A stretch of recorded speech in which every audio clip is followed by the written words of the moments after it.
जय महाकाल दोस्तों, मैं एस्ट्रोलॉजर मीनाक्षी अपने चैनल पर आप लोगों का स्वागत करती हूँ, अभिनंदन करती हूँ।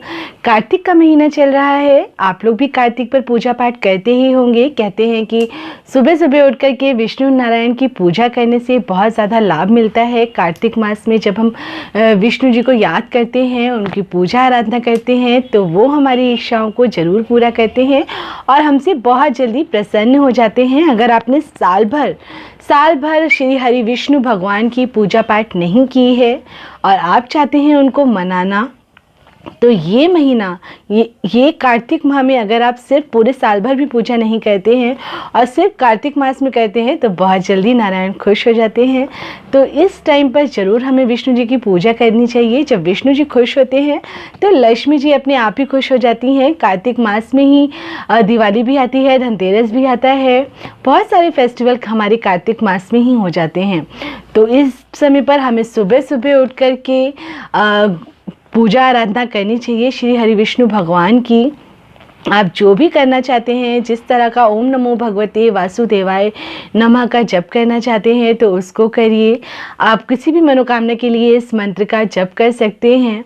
और अगर आपके ऊपर बहुत ज़्यादा कर्जा हो गया है, आप कर्जे से बहुत परेशान हैं, या फिर आपकी ज़िंदगी में इतने कष्ट, इतने संकट आ चुके हैं, आप बहुत कुछ कर चुके हैं, बहुत ज़्यादा पूजा आराधना भी कर चुके हैं, लेकिन फिर भी आपको लगता है कि आपके प्रॉब्लम्स कम ही नहीं हो रहे हैं, आपकी मन की इच्छाएं पूरी ही नहीं होती हैं, जो आप चाह रहे हैं वैसा कभी हो ही नहीं पा रहा है, तो गजेंद्र मोक्ष का पाठ करिए। ये पाठ बहुत ही ज़्यादा बेनिफिशियल होता है, बहुत ज़्यादा इसकी इम्पोर्टेंस है।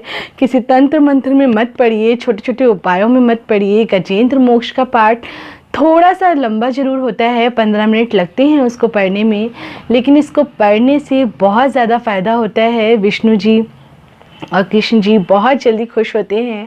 आप दोनों में से जिस भी रूप में उनकी पूजा आराधना करते हैं बहुत प्रसन्न होते हैं, और ऐसा माना जाता है कि जब आप इसका पाठ करते हैं तो वो खुद चल कर आते हैं आपकी परेशानियों को दूर करने के लिए। तो कभी भी ज़िंदगी में अगर आप बहुत ज़्यादा परेशान हैं और ख़ासकर आपने कर्ज ले रखा है, बहुत ज़्यादा कर्जा हो गया है और वो आप चुका नहीं पा रहे हैं, तो इस पाठ को करिए, सुबह सुबह उठ के करिए।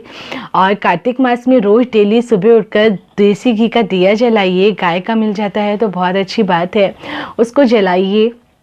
और अगर आप इतना भी नहीं कर सकते हैं तो धूप भी जलाइए। मैं तो कहती हूँ आप कुछ भी जलाइए, बस ऐसा होना चाहिए कि कुछ अग्नि, कुछ साक्षी है जो कि आपका पूजा पाठ को उन तक पहुँचा रही है। और एक तुलसी का पत्ता ले लीजिए। तुलसी का पौधा अपने घर में आपने लगा रखा है तो बहुत अच्छी बात है, नहीं लगाया है तो इस कार्तिक पर अपने घर पर तुलसी का पौधा ज़रूर लगाइए। जब हमारे पास सब कुछ होता है तो हम भगवान को भूल जाते हैं, या हो सकता है करते भी हैं तो हमें किसी चीज़ की कमी नहीं होती है। कई बार हम नॉर्मली सब चीज़ें कर लेते हैं, लेकिन जब हम बहुत ज़्यादा प्रॉब्लम में होते हैं, बहुत ज़्यादा परेशान होते हैं, तो एक एक चीज़ लाना बहुत मुश्किल हो जाता है। कहने के लिए बहुत आसान हो जाता है कि आप शुद्ध देसी घी का दिया जलाइए, लेकिन वो भी आज की डेट में इतना महंगा हो चुका है कि अगर आप वो अफोर्ड ही नहीं कर सकते हैं तो आप कैसे जलाएंगे। तो कुछ भी फ़र्क नहीं पड़ता है, आपका श्रद्धा भाव बहुत ही इम्पॉर्टेंट है। अगर आप के पास है, आप अफोर्ड कर सकते हैं तो देसी घी का दिया ज़रूर जलाइए। लेकिन अगर आप देसी घी का दिया नहीं जला सकते हैं तो तिल का तेल जला सकते हैं, या फिर सिंपल धूप भी जला सकते हैं। बस हरि विष्णु की पूजा मन से करिए, ध्यान से करिए। सुबह सुबह नहा धो करके सबसे पहले बैठ जाइए पूजा पाठ करने के लिए। तुलसी में जल चढ़ाइए, पीतल का एक लोटा ले लीजिए, या जो भी आपके पास अवेलेबल है कलश उसको ले लीजिए। उसमें थोड़ी सी हल्दी डाल दीजिए या फिर पीला चंदन डाल दीजिए और उससे तुलसी जी पर जल चढ़ाइए। अगर केले का पौधा है कहीं पर तो वहाँ पर जाकर के जल चढ़ाइए। और शाम को दिया जलाइए, देसी घी का दिया जलाइए, तुलसी जी की आरती करिए।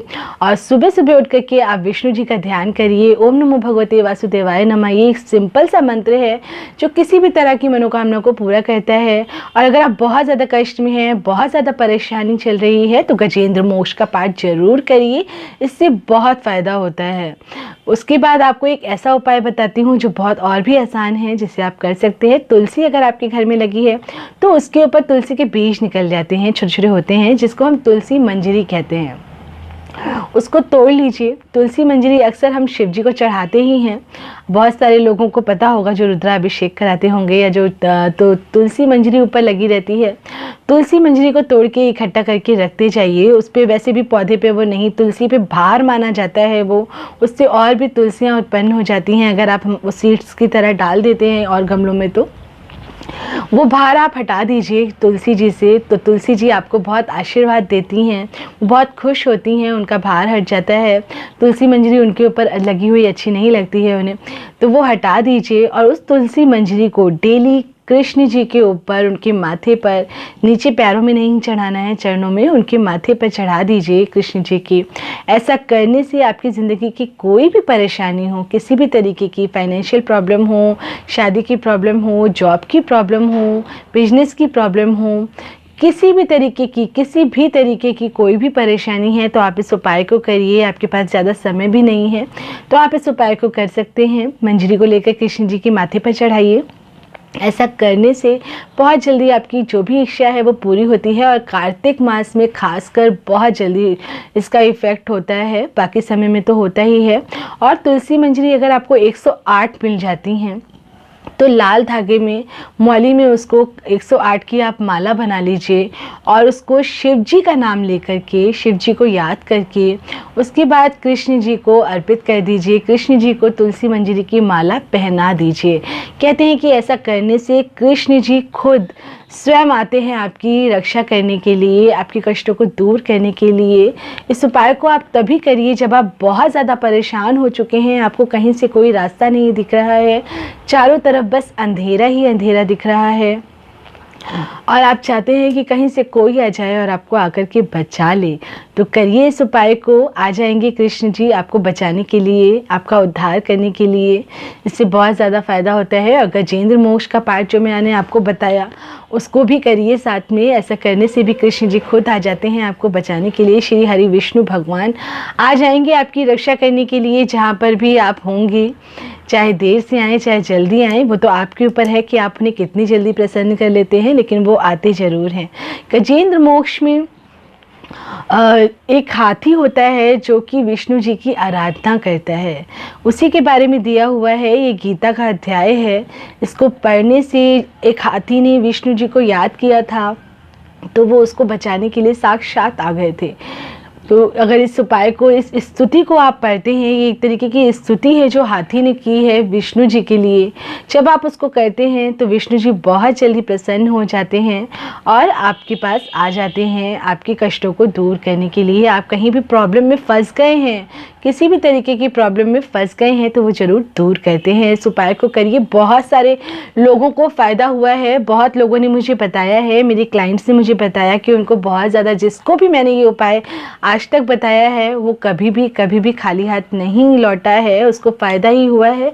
उसने मुझे आकर के थैंक्स ही बोला है। तो अगर आप किसी तरीके की कोई परेशानी में हैं तो इस कार्तिक मास में विष्णु जी को प्रसन्न करिए और ये उपाय करिए। और प्लीज़ कमेंट बॉक्स में जिस भी भगवान की आप आराधना करते हैं ज़रूर डालिए जय महाकाल, जय महादेव, जय माता दी, जय श्री कृष्णा।